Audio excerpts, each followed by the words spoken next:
Jamie has been involved in Cassadaga since 2016, where she serves as activities coordinator, tour director, and a dedicated student in the Mediumship and Healing programs.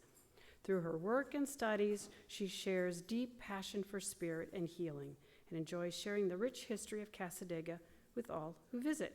And please welcome Jamie Osman. Good morning. Who doesn't love Annie?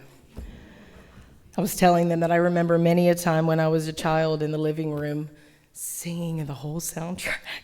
I absolutely love it. So thank you for being here today. I'd like to begin with a story, a simple one that you may have heard, but it carries a true and deep, profound meaning. It's called the premature butterfly.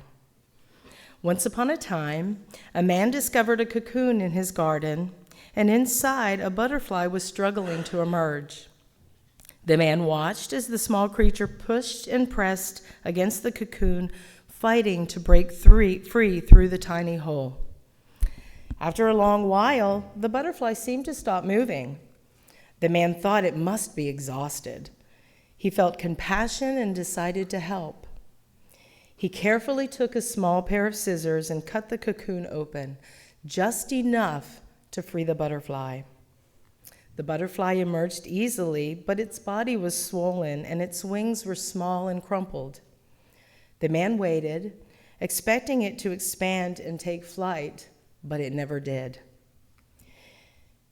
You see, by helping it too soon, the man had unintentionally robbed it of the very struggle that would have strengthened its wings.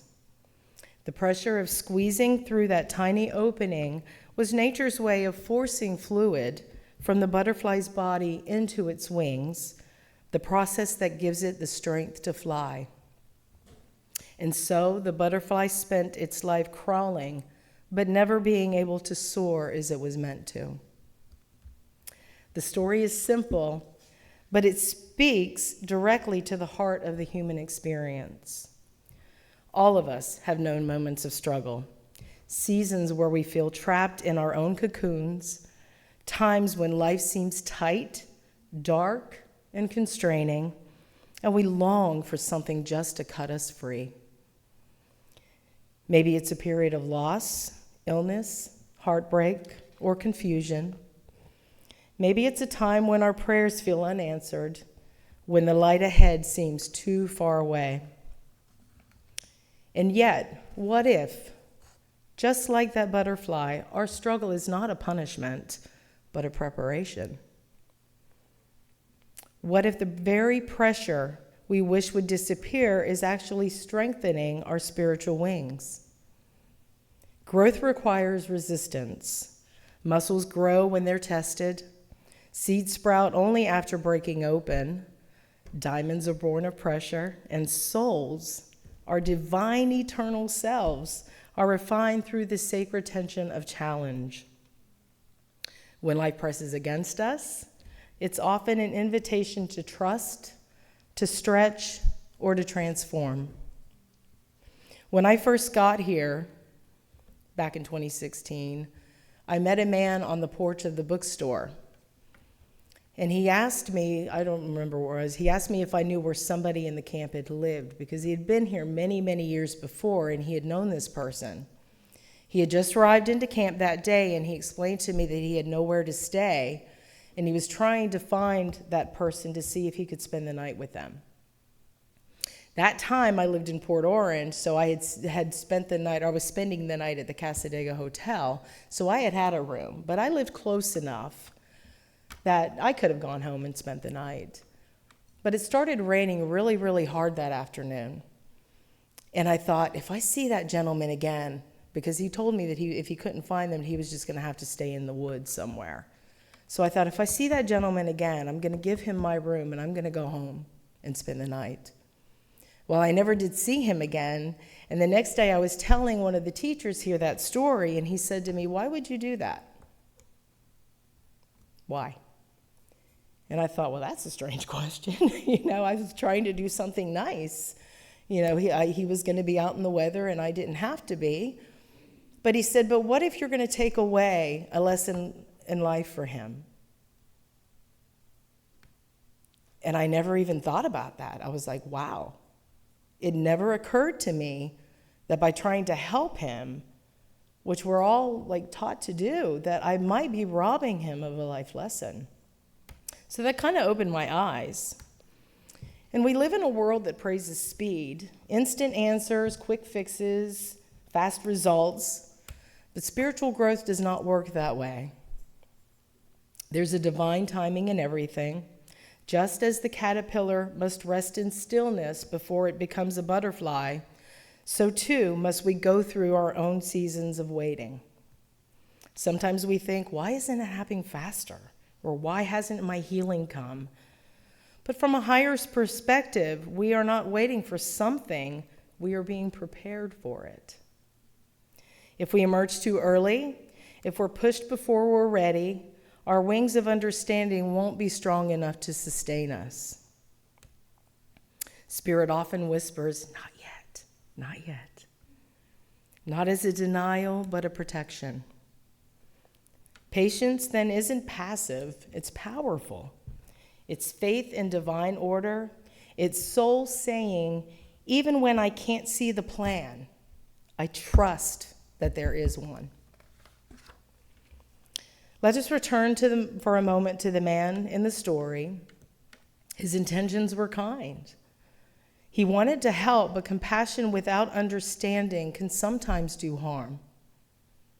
As spiritual beings, as friends, as parents, healers, and community members, we often want to ease the pain of others. We want to cut open their cocoons. But true compassion knows when to help and when to hold space. Sometimes the most loving thing we can do is simply to be present, to say, I see you in your struggle. I trust that you are growing through it. In our human need to fix, we can forget that struggle is often sacred. When we take away someone's challenge, we may be taking away their transformation. We can offer comfort, encouragement, and light, or just lend an ear, but we must also honor their process, their soul's own timing. How many of you as children were thrown in a lake to learn to swim, and your parents stood on the sidelines and just watched as you struggled until you got it? But let's think about the caterpillar itself. Before it becomes a butterfly, it literally dissolves inside the cocoon. The old form disintegrates completely, becoming kind of a spiritual soup. Neither caterpillar nor butterfly, but something in between. That's what real transformation looks like. When old ways fall away, when we no longer recognize ourselves, when life feels uncertain, that's the space of becoming. It can feel frightening, absolutely it can feel frightening, but it's also deeply holy, because it's in that space of surrender that divine light shapes us. The caterpillar does not resist, it doesn't cling to its old form. It trusts the process written into its life by the Creator. Can we do the same? Can we trust that our own metamorphosis is unfolding perfectly, even if we don't see our wings? That's hard to do.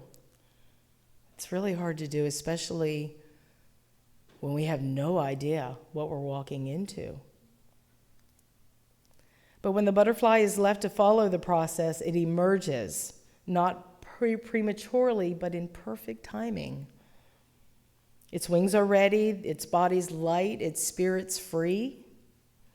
And when we've allowed ourselves to grow through life's pressures, when we've been patient, faithful, and willing to be transformed, we too rise renewed. We find that once felt like confinement was actually the shaping of our freedom. Bigger and better things. I've had changes in my life that I don't understand, that have been a bombshell to me. But for some reason, I often find that inner peace, that there's something bigger and better around the corner, and maybe the universe is just turning me around to see it. So I sit and I wait. And sure enough, and I'm pretty sure a lot of you understand what I'm saying, it'll come out of nowhere. All of a sudden, you're like, aha, this is the reason. This is why. But if we get fearful, if we get pushy about it, sometimes we rob ourselves of that process, and I think that is something that we should go through to be able to further ourselves, to strengthen ourselves. Because the cocoon was never a prison. It was actually a womb of rebirth. We no longer crawl through that life weighed down by our fear or regret. We take flight with understanding, grace, and gratitude. So in closing, my friends, the next time that life feels tight, the next time you feel stuck or uncertain, remember the butterfly. Remember, the struggle isn't a sign that you're failing. As a matter of fact, what is that saying? To fail means first attempt and learning. So you keep at it, because it's a sign that you're becoming. And remember that divine timing is always perfect. Always. And when you feel like you're in darkness, know that it's only the waiting stage before the wings unfold. So let us not cut the cocoon too soon in our lives or in the lives of others. Let us instead trust the wisdom and the process, the love of Spirit, absolutely the love of Spirit, and the beauty that's forming just beyond what we can, because when the time is right, we will fly. Thank you for being here, and thank you for listening.